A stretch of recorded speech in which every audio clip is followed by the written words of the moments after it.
పొద్దున్న లేస్తే తలా ఒదిక్కు చేరి ఈ ప్రభుత్వాన్ని పని చేయనీయము అని అంటున్నారు. అందుకే తెలంగాణ సమాజాన్ని ఆలోచన చేయమని నేను అడుగుతున్నా. ఇవాళ 5 ఏళ్ల కోసం ఎన్నుకున్న ప్రభుత్వం అద్భుతాలు సృష్టిస్తుందా ఒకటే రోజు? ఎంత కండలు తిరిగిన 6 ప్యాక్ ఉన్న పిల్లగానికి 6 అడుగులు ఆజానుబాహు అంటారు కదా, అట్లాంటి కండలు తిరిగిన వాడికి పెళ్లి చేస్తే ఒకటే రోజు పిల్లలు అవుతారా చెప్పండి? కండలు తిరిగే ఉండొచ్చు, 6 అడుగుల ఉండొచ్చు, పెళ్లి చేస్తే ఒకటే రాత్రికి పిల్లలను చేయగలడా?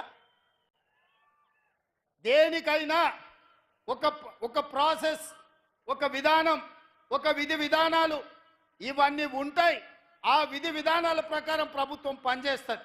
మీకు నిధులు ఇవ్వాలన్నా కింద సెక్షన్ ఆఫీసర్ నుంచి పై వరకు చీఫ్ సెక్రటరీ వరకు సంతకమై మంత్రి దగ్గర క్లియర్ అయి, ఆర్థిక మంత్రి దగ్గర క్లియర్ అయి, ముఖ్యమంత్రి కార్యాలయానికి వస్తేనే సంతకం పెట్టాల్సి వస్తుంది.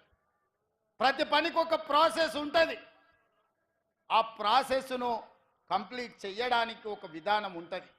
ప్రజలు మాకు అధికారం ఇచ్చింది 5 ఏళ్ల కోసం. అప్పుడే ఎందుకంత ఆతృత అని నేను అడుగుతున్నా. ఏందా మీ బాధ, మీ దుఃఖము ఏంది తండ్రి కొడుకు అల్లుడు చూడుండ్రి.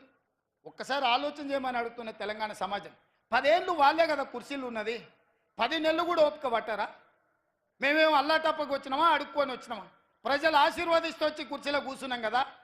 మిమ్మల్ని బొందబెట్టి మమ్మల్ని కుర్చీలో కూర్చోబెడితేనే కదా ఇవాళ మేము వచ్చింది. అప్పుడే దిగిపో అని అంటే ఏంది ఇది?